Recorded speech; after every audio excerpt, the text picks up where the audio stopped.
Good afternoon. Welcome to this day, and thank you for joining me in this day of opportunities, possibilities, miracles, and choices. I greet you today with the greetings of respect and say it's a pleasure to be here and spend these moments with you. Thanks for joining into this mindful, conscious awakening community that we're in right now. So last mindful moment, we went into some Shakespeare, To Be or Not to Be, some Frederick Douglass, Power Concedes Nothing Without a Demand. How did you do with initiating conversations beyond mediocrity? Did you have some conversations? Did you pose that question? Did you consider some circumstances that may seem powerful, but you started asking in your character, are there things that you can do to change that? So that was a good moment that we had, a good time that we had. So thank you for being a part of that one. That brings us to today. We begin by relaxing and breathing and reflecting. So what I'd like to do is have everybody reflect, those who are able to join in right now, and reflect on your six senses and be grateful. Take a moment and just reflect on your eyesight, that you have that available, and be grateful for that. Reflect on your sense of hearing. Be grateful. Your sense of smell. Be grateful. Your sense of taste. Be grateful. Your sense of touch and movement. And be grateful. Your sixth sense of insight, that third eye being open of conscious awakening, be grateful that you are starting to become more awakened to things. It's a shame that sometimes we don't appreciate what we have until we lose it. And as we get older, it's possible that you may have lost some level of one of those senses. Maybe part of your vision is not what it used to be, or part of your taste is not what it used to be, or your movement isn't as fluid as it used to be. And now that we've lost part of that, we miss it more. So what if we could take a moment and be grateful and reflect on the senses that we do have and maximize those to become even more powerful? During our quiet time, we reflect and relax with gratitude for the things that we have, especially our senses. Amazing how powerful that can become. That then brings us to our mindful moment content. This mindful moment is brought to you today by Bob Dylan, who in 1962, I believe it was, wrote a song called Blowin' in the Wind. Now, most people know that song's beginning, how many roads must a man walk down before he's called a man. I want to look at, or actually focus in on another part of that song. It says, how many years can a mountain exist before it's washed to the sea? How many years can some people exist before they're allowed to be free? How long will people or a man turn his head and pretend not to see? The answer, my friend, is blowing in the wind. The answer is blowing in the wind. That's what he says in that song. So I got to tell you why that came to mind as our discussion to want to talk about today. Because there is a new concept, relatively new, that seems to be growing and expanding. And that mindset, that concept, that thought, that expression just is what it is. You've heard that before. You may have even said it. I've said it at different points. But it seems to be taking over. And it's this idea that things are just as they are. But when you examine, when you look at this a little closer, you find sometimes that it is what it is because you did what you did. Or maybe you didn't do what you didn't do. Or someone else did something. Maybe that's the reason why it is what it is.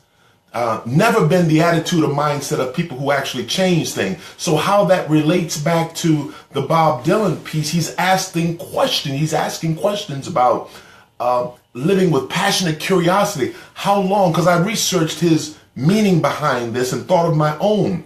How long can a mountain exist before it's washed to the sea? He's talking about strong structures, systems that may be powerful or oppressive. How many years is it going to take before that's gone away? Asking the questions with curiosity and trying to think of ways to change the things that need to be changed. Say, how long can a people exist before they're allowed to be free? Bob Marley says it best. He says, emancipate yourself from mental slavery. None but ourselves can free our mind. So how long is it going to be that we go on without becoming mentally free? The greatest enslavement that we have is mental enslavement, feeling that we're not capable of doing things. The next part was, how long will a man or woman turn his head and pretend to not see? We've become desensitized to the violence, to the injustice, to the improper things that are going on in the world. How long will you turn your head and pretend to not see? Or just accept this attitude, well, it is what it is. You know, James Brown wrote a song back in '73 during a time of challenge and awakening. And the thing that he said most often in the song, and you know how James Brown repeated the same thing a lot, will say, what it is what it is.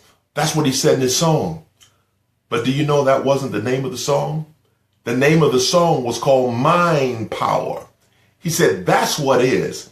When you start thinking about things that's going in and going on, instead of just accepting it as being what it is, why not think about the fact that we have mind power, the ability to do something about what's going on and not just accept things as they are. The power exists within us. All people who created change and addressed some of the concerns that were going on didn't just accept things as being what it is. They realized, wait, maybe there's something that can happen to change this, or why are things the way they are? Some of us have embraced beliefs and behaviors and practices that have been going on a long time and say, well, you know, it's just always been that way. But there's 10% of the population who says, we're going to live with curiosity. We're going to ask questions. Is it possible that we can maybe live somewhere different? What about in your career? Is it possible that you could live passionately curious and say, is this the kind of life I want to live? The kind of work I want to do, the career I want to have for the rest of my life? Is this the kind of relationship that I want to stay in for the rest of my life? Am I tied down to having to have these experiences go on in my life because it is what it is? Or is it possible that maybe I can do something about it? What if we started trying to think of living by asking the questions? Isn't that the way a child grows and expands? By asking, well, why is this? And where did this come from? And why is that? Some children were told by their parents, because the parents need to have quiet sometime, stop asking so many questions. It's possible that some children have grown up to be men and women like ourselves, and we've stopped asking questions, and we've just started accepting things as being, well, it is what it is, as opposed to saying, maybe it is what it is until I do something to change that. The power is in your hands. The answer is blowing in the wind is what he says. So what that means is the answer is present. It's always around. He said the answer is in nature. It's blowing in the wind. It's right in front of you. Michael Beckwith says the answer is you. All of the great spiritual leaders and seers and educators and trainers will always say things like, you know, you already have available to you exactly what you need. It's in front of you. That's the point of the song. It's blowing in the wind. You just have to reach out and grab it, or else those opportunities and possibilities and miracles that are available to you will drift right by because you didn't use your power of choice to reach out and grab them. Now it's true, just like anything blowing in the wind, it's going to take some effort to get it. It may not just fall in your lap because it's blowing in the wind. You might have to take some active steps to get it. As a matter of fact, you may even need somebody else to help you to get the answers that you need that's blowing in the wind, but they're available to you. You have to know what it is you're looking for, what success looks for. Continue to ask the questions. What is it that I need to live the kind of life that I want to live? I don't have to accept everything as being just is what it is. The answer is blowing in the wind. So I encourage you to create some opportunities to have this conversation the next time somebody comes to you and say, well, it just is what it is. Have the conversation. Why is it what it is? Are you exercising mind power? Create opportunities to pass this message on, to share it with somebody, even to reflect yourself. Are the circumstances in your life happening because it just is, or is it possible that there's something you could do to change that? Pass it on in the video or the message.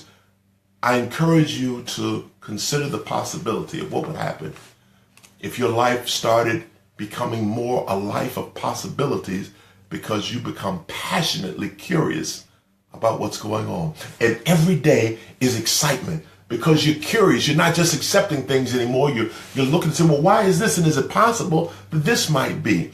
And it doesn't mean that we have all the answers. As a matter of fact, I think it was Einstein who maybe said, if you meet somebody who says they have all the answers, they haven't been asked all the questions.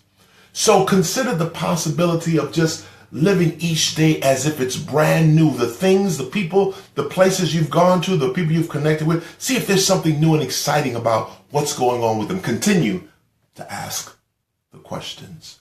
The answers that you need, blowing in the wind. Got to reach out and grab them.